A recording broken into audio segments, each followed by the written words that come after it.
Seguimos con ustedes en Conceptualizando. Bueno, hemos visto todo el tema relacionado con los fiscales. Y ya sabemos que los fiscales pueden ser, pues, de alguna manera sometidos a un proceso disciplinario. Vimos las causas, conocimos que existen diferentes estamentos, diferentes jerarquías dentro de los fiscales. Y al mismo tiempo vimos el proceso, donde existe una persona que es quien investiga, existe una comisión, un consejo que toma la decisión, esto puede ser recurrido y puede llegar hasta las últimas instancias, incluyendo una revisión en el Tribunal Constitucional. Puede ser tan largo o tan corto, dependiendo, yo digo, que de las mismas pruebas y de las evidencias que se puedan conseguir en este proceso. René, ¿y los jueces? ¿Cómo es el tema de los jueces? Porque los fiscales son una parte de lo que es la justicia en República Dominicana, pero están los jueces. ¿Cuándo un juez puede ser, o por qué un juez puede ser sometido a un proceso disciplinario? Es importante puntualizar que tanto fiscales como jueces están protegidos por un principio de inamovilidad. ¿Cómo es así? Que bueno, que a menos que renuncie, que se muera o que se le destituya mediante un proceso disciplinario, no pueden ser expulsados del sistema judicial, fiscal o del sistema judicial.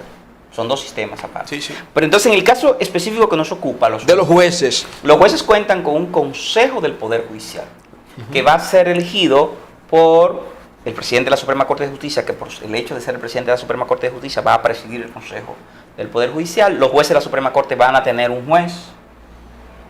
Los jueces de corte van a tener un representante, ellos lo van a elegir entre ellos de manera muy democrática, igual que los jueces de Suprema, los jueces de primera instancia y los jueces de paz. Cada grupo elige un representante. Instancia elige un representante. Y esos representantes forman el Consejo del Poder Judicial. El Consejo del Poder Judicial, al igual que el del Ministerio Público, se va a encargar de la disciplina de los jueces. Pero aquí es donde llamo la atención amargamente, se supone que los jueces deberían ser más garantistas, porque son ellos que cuidan las garantías de los terceros, pero resulta que con respecto a ellos no hay esas garantías. Y entonces tenemos jueces, la medida de suspensión se le anuncia al juez, a veces por la prensa, antes de haberlo escuchado. Pero la decisión del Consejo no es recurrible. No es recurrible. No, contrario pasa a la del Ministerio Público. ¿Y cuáles son las faltas disciplinarias que se le van a imputar a los jueces? Pero yo no estoy entendiendo, espérate. Una cosa es el porqué y otra cosa es el proceso. Ajá. Nos vamos a centralizar ahora en el por qué un juez puede ser sometido. ¿Cuáles son esas y después faltas? vamos a ver entonces cuál es el proceso. ¿Cuál es el proceso? Muy bien. Las faltas, al igual que las de los fiscales, debida probidad, o sea, aceptó dinero, soborno, es un vago, no va al trabajo que se le vendió una sentencia. No, eso es corrupción, eso es soborno. Tiene pena de 3 a 10 años, además de falta de probidad, una cosa gravísima. Objetividad, imparcialidad, debidas diligencias. Esta falta de objetividad, esta falta de imparcialidad, esta falta de hacer las debidas diligencias, esa falta de probidad, da lugar a faltas que dependiendo del hecho específico van a ser falta muy grave o leve, al igual que en el tema del Ministerio Público. Lo que se procura, tanto en el Consejo o en el Tribunal del Ministerio Público, refrendado por el Consejo del Ministerio Público, y en el Consejo del Poder Judicial, es la superioridad ética y la salud de la administración de justicia, la salud de la administración fiscal y la salud de la administración de justicia. Es decir, una persona que se ha investido de juez es una persona que tiene que tener una superioridad ética al resto de la población. Por eso se le dice su señoría, por eso se dice honorable. Y por eso es magistrado. Y ese sí es magistrado, porque va a dar una decisión en nombre de la República. No así el fiscal. El fiscal es una parte que va a representar los intereses de la sociedad y que el tribunal podrá, en la soberana apreciación de los medios de prueba y en la soberana interpretación de la ley, siempre dentro de la objetividad, imparcialidad, superioridad ética, debida diligencia, apreciar la acusación y podrá acoger o rechazar la acusación. La palabra del fiscal no es palabra de Dios. Al contrario, la palabra del juez es un acto de gobierno. Y es una decisión que hay que implementar. De gobierno hay que acatar, salvo cuando por las vías impugnativas las partes hayan logrado conseguir la revocación de esa decisión. Es un acto muy serio. Entonces, a menudo hemos visto amargamente en los medios de comunicación cómo el Consejo del Poder Judicial, la prensa anuncia que suspendieron un juez y el juez no sabe. ¿Y cómo se entera la prensa de eso? Mira, el profesor Eugenio Zaffaroni, en una obra que se llama Derecho Penal General, habla de esa visión clientelar que tienen los actores del sistema de administración de justicia penal, en donde sus actuaciones en un populismo penal procuran ser complacientes con la población. Y entonces, la manera de tú hacer conexión en el mundo actual, de hipercomunicado, es a través de los medios de comunicación. Tú tienes tus amiguitos y tú les dices, mira, suspendimos a Julián Padilla, suspendimos a René, suspendimos a... Y tú les dices, creo que una falta de respeto a la persona que ejerce la función de magistrado, porque lo primero, que tú ni siquiera le diste la oportunidad a que se defienda en una audiencia oral pública y contradictoria, porque eso recuerda que se aproxima al derecho penal. Y los hechos pueden ser interpretados de manera diferente. Y tú tienes que tener el derecho, bueno, de hecho, los mismos derechos que tiene un imputado. Un imputado, y entonces tú tienes el derecho a enfrentar la acusación y aportar medios de prueba. De refutación no te dan ese chance. Eso en el juicio, después que te suspenden. Y ahora el Consejo, en una conquista que han hecho las asociaciones de jueces, le suspenden con disfrute. Antes te suspendían sin disfrute. Pero una cosa, tú dijiste hace un momento que cuando el Consejo del Poder Judicial tomaba ese tipo de decisión, de suspender, de suspensión, eso era prácticamente la única instancia, como que no había manera de ir a otra instancia a apelar.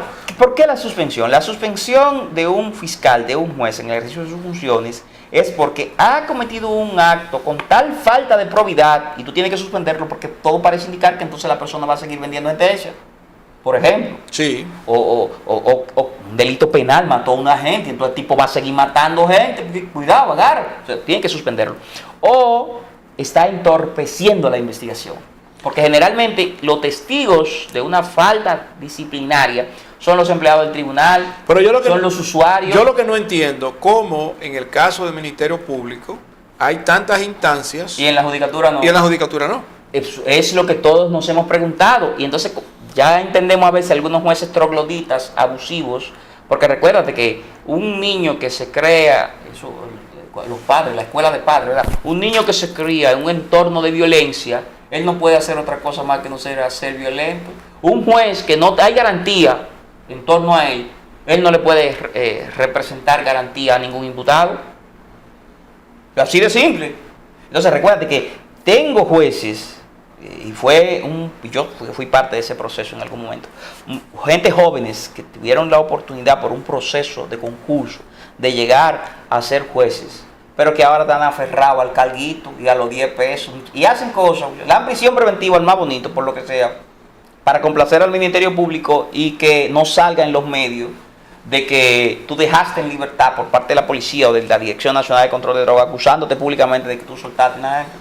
Yo tengo entendido de que los jueces pueden ser recusados. ¿Los fiscales pueden ser recusados? Sí, si tú ves que este fiscal no está siendo objetivo en su investigación, imparcial, independiente, no se muestra con superioridad ética, en ese caso entonces tú podrás promover una recusación ante el Procurador General de la Corte. O sea que Departamento Judicial. No se iría al Consejo. No, eso viene ante el Procurador General de la Corte. Y en el caso de las recusaciones de los jueces, ¿cómo es ese proceso? ¿Y por qué puede ocurrir una recusación? Por lo igual, el artículo 78 plantea una serie de situaciones que se resumen en falta de objetividad, de imparcialidad, de independencia, de probidad y de superioridad ética. Pero, ¿quiénes pueden recusar? Cualquiera de las partes, Ministerio Público, imputado, tercero civilmente demandado. ¿Qué dice la norma en cuanto a cómo debe accionar un juez que ha sido recusado por cualquiera de las partes. Que una vez se ha presentado la recusación deberá tramitarlo ante la Corte. Y tiene una línea muy delgadita, porque cuando ve que la recusación es ostensiblemente improcedente y ya hay casos, puede continuar conociendo del caso, remitir las actuaciones a la Corte y entonces la Corte determinará si acoge la recusación, en cuyo caso anula la decisión. En cuyo caso anula la decisión que ya ha rendido. Solamente. La recusación es un documento, queda en un documento. Es un escrito. Es un escrito que ya está. Yo la puedo oralizar y luego tengo 3 días para formalizarla por escrito y el juez recusado, el fiscal recusado, tiene por igual 3 días para responder. O sea que imaginémonos el escenario, una audiencia. Por cualquier razón, cualquiera de las partes decide que va a recusar a la otra parte, a la otra parte, que puede ser, bueno, en este caso el juez no es parte, el juez es un tercero imparcial, pero el imputado pudiera sentirse que se le están violando, sus derechos, que el juez es parcial. O que el fiscal, también está violando ciertas cosas. Entonces, vamos a quedarnos con la parte del juez, porque estamos dentro de el análisis de la parte del juez. La parte disciplinaria de los jueces. El fiscal decide. ¿Por qué un fiscal puede decidir recusar a un juez? Porque el fiscal como parte entiende que el juez no está siendo objetivo, no está siendo imparcial, no está mostrando superioridad ética, tiene sospecha de que no está dentro de la debida probidad, no tiene superioridad ética, como te dije hace un ratito, y entonces en ese caso yo planteo mi recusación.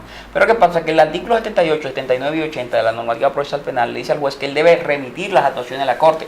¿Qué resulta? Que si el juez ve que su recusación es ostensiblemente improcedente, puede continuar con el conocimiento del asunto. ¿Y qué va a pasar? Que va a remitir, conjuntamente con la decisión que rinda, todo a la Corte. Si la Corte acoge la recusación del fiscal, anula la decisión. Si la Corte no acoge la recusación del fiscal, la decisión se queda firme. Y entonces, en este caso específico que ha estado en estos días, pues en la prensa nacional, veo que todos los días sale parte de la noticia. La primera noticia que surgió fue que en el caso de la magistrada Padilla, se había producido una recusación, pero antes de esto se había dicho que el Ministerio Público había abandonado la audiencia y que entonces esta magistrado pues continuó con la audiencia. Luego el coordinador de los jueces prácticamente secundó esa moción que había dicho la prensa, porque permitió que esta persona continuara en audiencia. Luego sale en la prensa al día siguiente que el abandono del Ministerio Público vino como consecuencia de que primero había recusado. Luego se habla de que, como dijiste hace un rato, se enteró todo el mundo, menos el juez, que había sido suspendido de una manera no formal, y como no había recibido ninguna comunicación ni el juez actuante ni el coordinador de los jueces, pues la persona continuó desempeñando sus funciones normales. Luego que sí se recibió la información formal de la suspensión. En el caso específico, no sé si tienes alguna información, sí, si has evaluado este tema. ¿Cuál es el caso específico que tiene que ver con la magistrada Patricia Padilla? ¿Y cuál es tu parecer, tu análisis sobre esto? Lo primero, en el marco del conocimiento de una audiencia, la Fiscalía decide recusar a la jueza. Juez que ya había enviado a juicio a otros en ese mismo caso. Entonces la Fiscalía trae la verdad de los hechos, una teoría diferente a la que trajo en otros acusados en ese caso.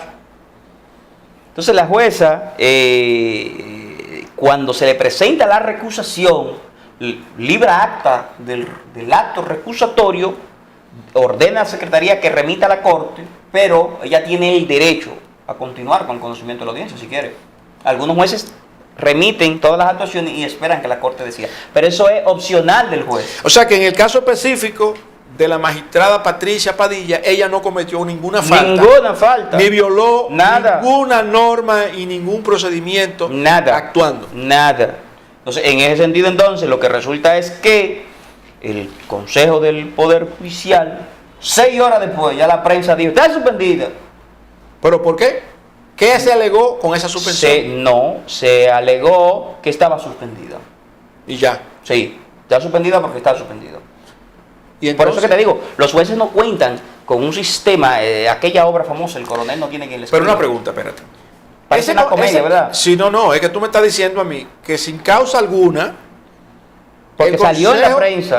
Porque salió en la prensa. En la prensa salió esa. Porque tampoco fue una comunicación. Una imputación formal, nada de eso. No, que ella se pudo defender, nada. Como eso fue algo que salió en la prensa, sí, se mantuvo funcionando normal y el mismo magistrado Alejandro Vargas, coordinador, ¿verdad?, de todos estos jueces, pues la mantiene. Sí, tiene que mantenerla porque ella no tomó la decisión de pasar, de salirse. Si ella toma la decisión de salirse, abandono, pues entonces, como tú me has dicho hace un momento, hay jueces que cuando son recusados le pasan todo al tribunal a la corte que decida si ellos siguen o no siguen. Sí. Como hizo, por ejemplo, el juez Ortega. Exacto. Que él inmediatamente, en lugar de inhibirse, lo que hace es, bueno, mira, lo que ustedes decidan. Y entonces él fue ratificado. No sé si se parece el caso en el sentido de que quizás esa es la cultura que se quiere implementar. Pero eso no es lo que dice la ley. ¿Qué dice la ley? Bueno, que yo puedo continuar con el conocimiento del asunto, remitir mis actuaciones a la Corte y la Corte va a decidir si me mantiene o no en el caso. Si la Corte no me mantiene en el caso, las actuaciones mías son nulas. Son nulas. Y entonces eso no implica... Y vuelve para atrás. Eso no implica ningún tipo de falta, ningún tipo de acto disciplinario contra ese juez. Es que en el caso particular de los jueces se está confundiendo decisiones jurisdiccionales con falta disciplinaria. Para que yo pueda imputar una decisión jurisdiccional, que tú en el marco de una decisión jurisdiccional has cometido una falta, yo debo especificarte cuál falta tú has cometido.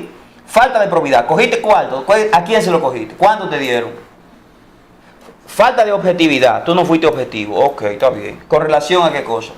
Falta de independencia, ¿quién te llamó para que tome la decisión? Hablando de independencia, esta decisión que ha tomado el Consejo del Poder Judicial, ¿no le estaría afectando a los demás jueces en cuanto a su independencia? Que estaría, hace rato que aquí no tenemos independencia judicial. Pero mucho rato, Julián, no te dejes acusar de nada, que te dan prisión preventiva, porque recuerda que tú estás en uno de los extremos de vulnerabilidad. Eres un empresario famoso, te trancan, sin preguntarte. Todos los medios te caen atrás y preso, prisión preventiva en lo que se averigua. Si es algo relativamente en la línea. Porque los jueces están asustados, sobre todo gente que ya tiene mucho tiempo en la judicatura. ¿Y por qué una gente va a asustado? ¿Por qué, René? Porque te suspenden y te desacreditan. Por eso, entonces... Pero ven acá, ¿esto significa que los jueces van a tener que hacer lo que diga el Ministerio Público? Eso es lo que está pasando ahora. Yo soy el abogado de los coroneles, de uno de los coroneles que acusan en Las Caobas de una presunta sustracción. Y ahí no, yo te digo, ahí no hay ningún medio de prueba, ahí no hay ningún juez que se atreva a soltar, y están presos. Y le probamos que de hecho, el día que dicen sucedieron los hechos, mi cliente no estaba ahí. No hay incremento patrimonial, no hay un testigo. No hay ninguna ocupación que lo vincule con... Y está preso. Pero tiene que estar preso porque hay una política. Una cosa y no va. Y yo suelto a coronel y ahorita dicen, no, tú estás loco. Prisión preventiva 3 meses. Tan simple como eso, un coronel activo. O sea, que la jefatura la jefatura de la policía dijo, yo me hago garante de presentarlo. Yo, mira, todos los actos del proceso. O sea, no. Tú lo que me estás diciendo ahora que pesa más el poder proyectar la imagen al país de que se está haciendo un trabajo contra la delincuencia y la criminalidad, aunque esto signifique que personas inocentes estén en prisión, sencillamente para servir como plataforma para esa proyección. Sí, una postura clientelar, así es, eso no tiene otra explicación, es certerísimo lo que tú has dicho. En este momento lo que importa es proyectar en una postura clientelar, vuelvo y te reitero, que hay una persecución objetiva, despiadada, fuerte, energética. Y entonces no poco importa la técnica de investigación para dar respuesta a las preguntas de la investigación que tú te gustan mucho. ¿Qué pasó? ¿Quién lo hizo? ¿Quién? No, eso no se responde. ¿Qué pasó? Ya es suficiente, un hecho grave, está preso. Ya. Poco importa quién lo haya hecho, cómo se haya hecho, cuándo se haya hecho, dónde se haya hecho, eso no lo vamos a responder desde el punto de vista probatorio, no. ¿Qué pasó? Y eso es una cosa grave y tampoco importa mucho que haya prueba de qué pasó. Pero al parecer los abogados de la defensa de algunos de los imputados del caso de Odebrecht están llevándose de esto que tú estás analizando porque han pedido que le entreguen la prueba y ya comenzaron a darle prueba a alguna gente. Es decir, tienen derecho a eso. No, y están exigiendo su derecho. Que evidentemente, porque el Ministerio Público una de las cosas que hizo fue depositar, dice el Procurador General de la República, todos los medios de prueba para cada uno de los encartados. Entonces, la Secretaría del Tribunal, lo que pasa es que la Suprema Corte de Justicia no está muy entrenada a conocer casos en primera instancia ni en la fase de la instrucción. Entonces, la secretaria no entendió bien que ella tenía, en su condición de jefa del despacho judicial, artículo 77 de la normativa procesal penal, que notificar a cada uno de los imputados y a sus abogados. Porque recuerda, ellos no saben mucho bien de eso. La Suprema, su entrenamiento base es resolver los recursos de casación, conocer los temas administrativos de la designación del Consejo del Ministerio Público Alemán. Entonces ellos sí saben de eso. Pero cuando tú tienes que juzgar, la actividad de juzgamiento en primera instancia, el personal y los propios jueces no están como están. ¿Y por qué ellos no se hicieron como apoyar de tribunales o de jueces? Pero que es muy difícil tú llamar a un juez a Ciudad Nueva y decirle, vean, acá dame un cursito de cómo llega. No, un cursito no, ponerlo ahí. No, pues no puede, porque recuerda que es independiente, la decisión es tuya. Tuya y solo tuya. No puede tener abogado ayudando, no nadie. No, pero, perdón. ¿No se supone que en el caso de una inhibición de uno de los jueces, por ejemplo... Tiene que suplir otro de la Suprema. Tiene que suplir otro de la Suprema. Pero no se supone que si la causa de inhibición, por ejemplo, en el caso hipotético del juez Ortega, era de que habían conocido en una fase anterior el tema, los demás jueces también estaban conociendo lo mismo. Por lo tanto, tenían todos estos... Esa decisión constitucionalmente es nula y está perdiendo el tiempo. Desde el punto de vista constitucional, vamos a ver qué va a decir el Tribunal Constitucional. Pero es una decisión nula porque afecta la independencia y la imparcialidad. O sea, ¿es nulo los archivos que ellos plantearon? ¿O es nulo? Lo que decide ese tribunal, porque el tribunal no tiene... es una autoridad usurpada. La actual, la que estaría llevando a cabo la audiencia preliminar. Sí, porque viola el principio de objetividad. Ya ese juez no puede ser objetivo porque ya se conoce. Pero ni él ni los demás jueces. Los que participaron en ese expediente no. Pero la Suprema tiene 16 jueces, tranquilo. Sí, pero mientras tanto el tiempo... 16 jueces tiene. El tiempo sigue pasando. Ah, bueno, yo recuerdo que en una ocasión yo te dije que hay gente que dice que ese proceso fue un archivo como lo de una importante tienda de enseres de oficina. Es decir, que se compró ahí. Dicen gente, yo no tengo prueba de eso. Ahora, no puede decir el nombre porque le está haciendo publicidad. Exacto. Ahora, yo sí te puedo decir que no aceptar por parte del no haber aceptado el magistrado Ortega y no aceptar la Suprema Corte, la inhibición del magistrado Ortega, afecta ese proceso desde el punto de vista constitucional, porque es una autoridad usurpada. Sus actos son nulos, dice el 73 de la Constitución. René, para concluir con el caso de los jueces, en el caso específico de la magistrada Patricia Padilla, ¿tú consideras que se ha cometido un abuso en su contra? No, yo no considero. Se cometió un abuso en su contra. Nunca se le escuchó, no se le hizo un juicio previo y por una decisión jurisdiccional, una interpretación del artículo 78, 79 y 80 del Código Procesal Penal, se le suspendió y se le desacreditó. ¿Y quién repone eso ahora? Nadie. De hecho, nadie. Entonces, tú estás haciendo... ¿Qué está pasando, señores? Y te iba a decir ahorita, te iba a comenzar a decir y ahora te voy a terminar de decir. ¿Quiénes van a ser jueces y fiscales? O una gente que le guste demasiado eso, o una gente que no tenga ninguna otra alternativa en la vida. Porque cualquier otra gente que tenga otro tipo de alternativa en el ejercicio o en otro lado, no se va a someter a ese tipo de atropello. Porque no hay ni un cheli, hay 126,000 pesos mensual, tú ganas ahí. Espera un mes para ganar 126. Y no puede hacer ninguna otra actividad que no sea dar clase. No es fácil. Entonces, la situación que está pasando es que a la judicatura van a ir fanáticos fundamentalistas, que eso es lo que les gusta, y entonces por estar ahí van a hacer lo que sea. O gente que no da para ninguna otra cosa, en cuyo caso para estar ahí hace lo que sea también.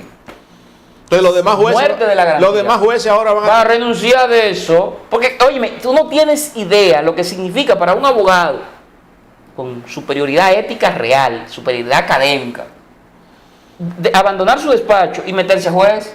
se va a empobrecer, no importa que sea en la Suprema Corte de Justicia, ganando 370,000 pesos, se va a empobrecer, porque lo que va a ganar es 5 millones de pesos anual, $100,000 más o menos anual. Eso no es lo que gana, es que hay despachos que ganan mucho más de eso, y nadie sabe cuánto ganan los abogados por el secreto profesional y la cosa ahí, y eso nadie sabe. Mira, Impuestos Internos ha hecho hasta brujería para descubrir los abogados. Que no te oiga, Magín. Pero él lo sabe porque, bueno, él sabe que ha hecho esta brujería para descubrir la vaina de los abogados, y los abogados te hacen un lío, y una chapuza te hacen, y nunca tienen un chele, y tú no hay forma de agarrarle un chele arriba, y no te pagan ni medio peso. Le ganan a los contadores. No tiene un peso arriba, porque fíjate que es lo que pasa en el tema específico del derecho. Cuando un imputado va a pedir defensa de un abogado, generalmente son temas muy privados y de mano a mano, 10 pesos por la defensa, y él sube ahí arriba, usted no tiene que decir cuánto cobró, porque ese imputado rara vez te pide un comprobante fiscal. ¿Cómo tú le vas a probar? Tú le vas a decir que él tuvo incremento patrimonial, y el abogado va y te dice dónde. Yo no tengo ni un chele, ahí me está llevando el diablo, yo no tengo nada. Y entonces, no, tú le dices, mira, yo te estimo tus ganancias en 10 pesos, y te demanda él, usted me está difamando porque yo no tengo ni un chele, y te va a ganar. Entonces, es una situación. O sea, que es mejor no cobrarle. No, Impuestos Internos soltó en banda a los abogados y a los médicos, no pudo con ellos, pero los médicos decían que no tenían ni un consulta, que eso ya, que su consultorio estaba quebrando, que ya no tenía ni un chele. Mira, René, vamos a hacer una última pausa en el día de hoy. Para cuando retornemos, toquemos un poco el tema de los abogados. Ok. Seguimos con ustedes en Conceptualizando.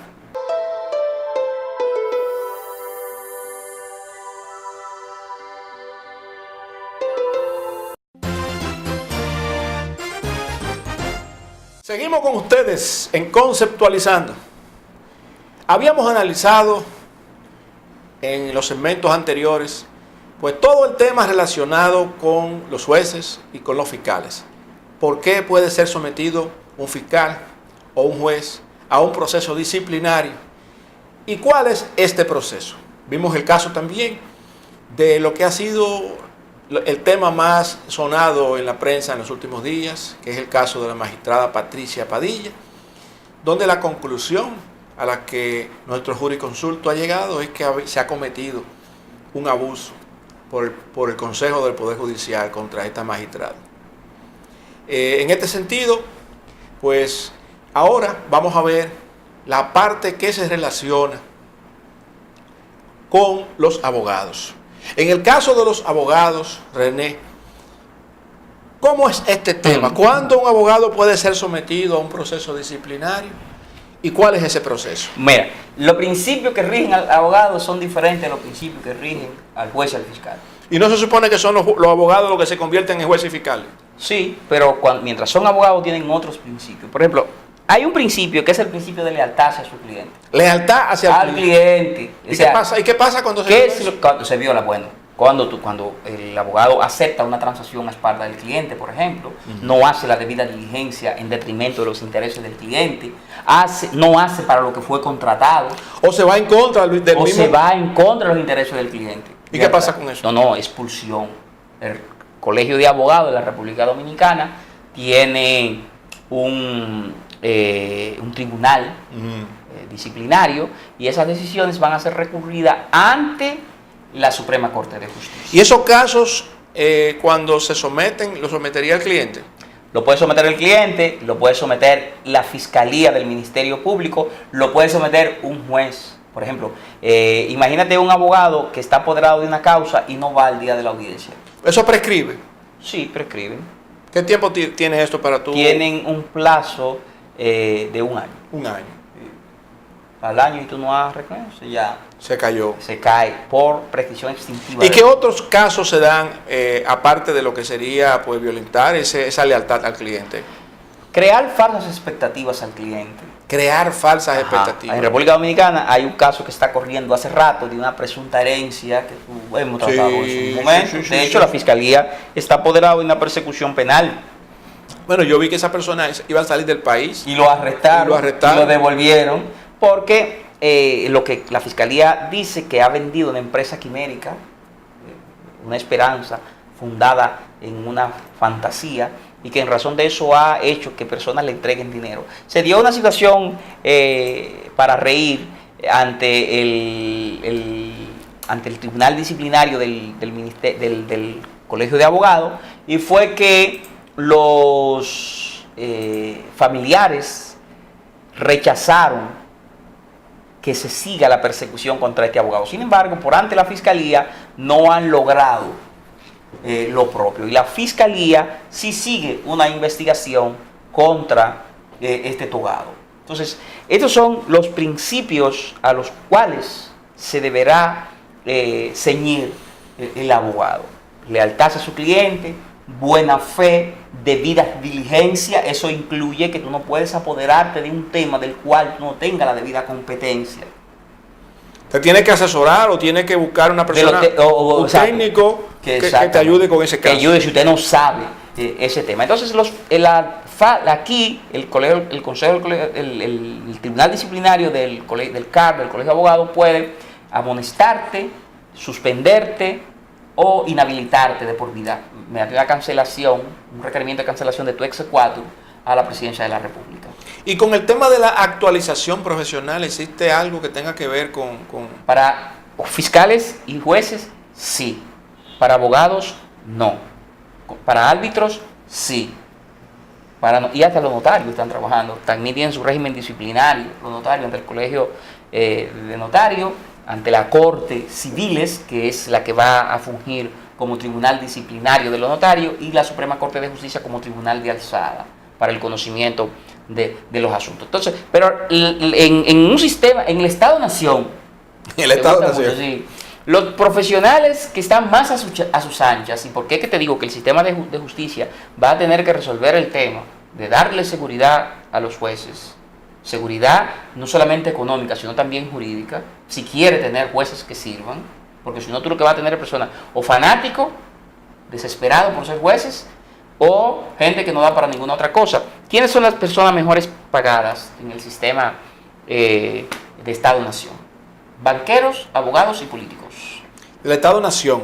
Estado corporativo. El Estado corporativo. Sí. Abogados, banqueros y políticos. O sea, son la gente que viven a sus anchas. Digo, algunos, todavía no estoy ahí, ¿verdad? Viven a sus anchas, haciendo y deshaciendo. Ya te dije que ni siquiera no hay forma de hacerlo pagar impuestos. No, ninguno de los tres, ¿eh? O sea, de hecho, hay un tema con Donald Trump, presidente de los Estados Unidos, y los impuestos, que si lo pagó, que si no lo pagó, y entonces no hay forma de hacerlo pagar impuestos. Los banqueros menos, ahí es que menos.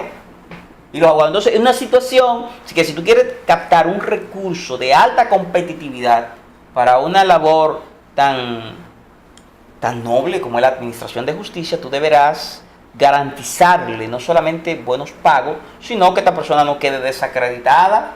Mucho trabajo tienen los jueces, mucho más trabajo que el trabajo que tienen los abogados, y muy mal pago.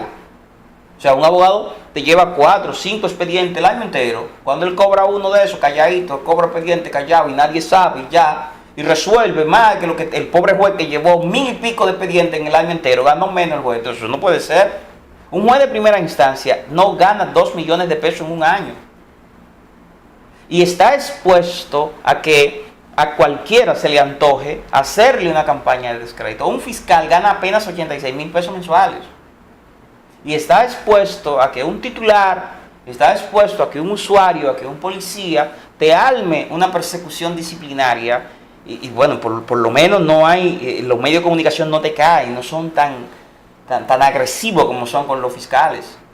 Entonces, hay una situación que esos insumos que pudiesen captarse para los tribunales, que son los abogados de alta competitividad, de alto rendimiento, no tienen, ¿verdad? Todavía yo no puedo decir no tienen interés en participar de la administración de justicia. O sea que ya no se puede pensar en el resto del tiempo que te quede a ti sobre el planeta, en que tú estarías en algún momento formando parte de nuevo de la judicatura. Dios libre, porque es que hay una situación monda y gironda. Tú vas a vender tu juventud al vacío, la vas a tirar al vacío, a la nada, detrás de solamente conseguir que los americanos te quiten la visa. Yo estoy viendo altas cortes, los americanos revisando cosas, Suprema Corte, los americanos te quitan la visa, te hacen pasar una vergüenza, tú saliendo por un aeropuerto y que usted no tiene visa, ahora oiga, ¿Cómo que yo no tengo visa? Pero mire, mi visa vence en el 2000, qué sé yo cuándo. Repasen por el consulado, por favor. O que por mano del caramba, como tú eres un juez que todo el mundo te conoce aquí, no te revisen bien y entrando allá, usted no tiene visa. Usted se acoge una deportación voluntaria o qué, vamos, lo llevamos a un juez para deportarlo. ¿Cómo así?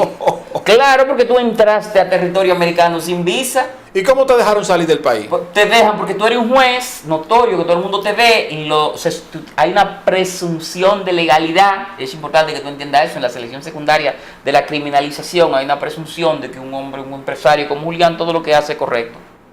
Entonces, el agente que está encargado de la selección secundaria de la criminalización, como está afectado por una presunción de actuación de buena fe y de legalidad, es Julián que viene y te deja pasar. Es el magistrado, pues magistrado, déjeme ver magistrado, su visa y ni la revisa, pase magistrado.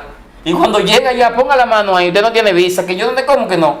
Usted se acoge una deportación voluntaria y lo llevamos al juez de inmigración, porque usted entró a territorio americano sin visa. Y te hago pasar la real vergüenza de tu vida por estar administrando justicia en un espacio, República Dominicana, en donde tu propio consejo de la magistratura, del consejo del Poder Judicial, no respeta las debidas garantías de la cual son acreedores las personas. O sea que un sistema de justicia que supuestamente es garantista para los imputados no lo es para sus propios miembros. No, para sus propios miembros no lo es. La defensa pública, que tiene un régimen disciplinario, es más garantista.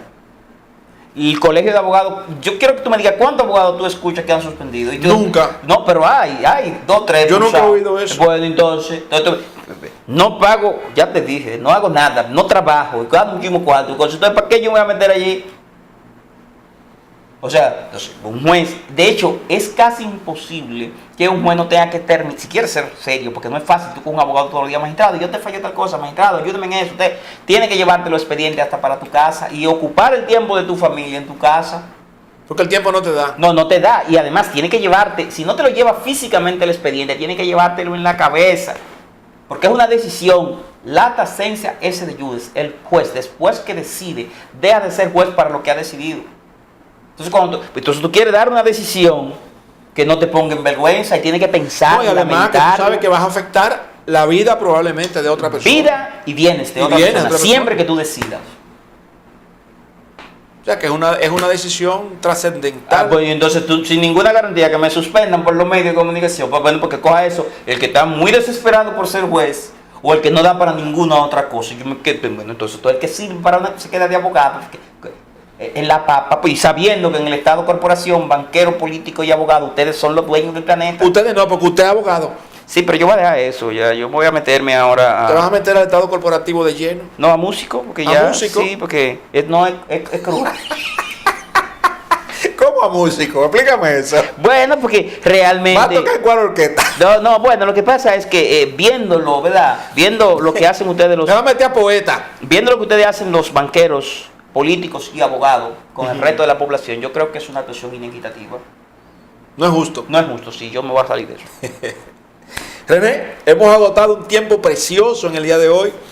Hemos analizado, gracias a tu comparecencia, el caso de los fiscales, el caso de los jueces, el caso de los abogados, cuando los mismos pues están siendo sometidos a procesos disciplinarios y cuáles son esos mismos procesos de allí que surgen. Y todo este tema yo creo que ha sido de mucho interés y combina perfectamente con los objetivos fundamentales que plantea Conceptualizando, que es llevarle a la gente conocimiento. Gracias a ustedes por haber estado con nosotros nuevamente en Conceptualizando.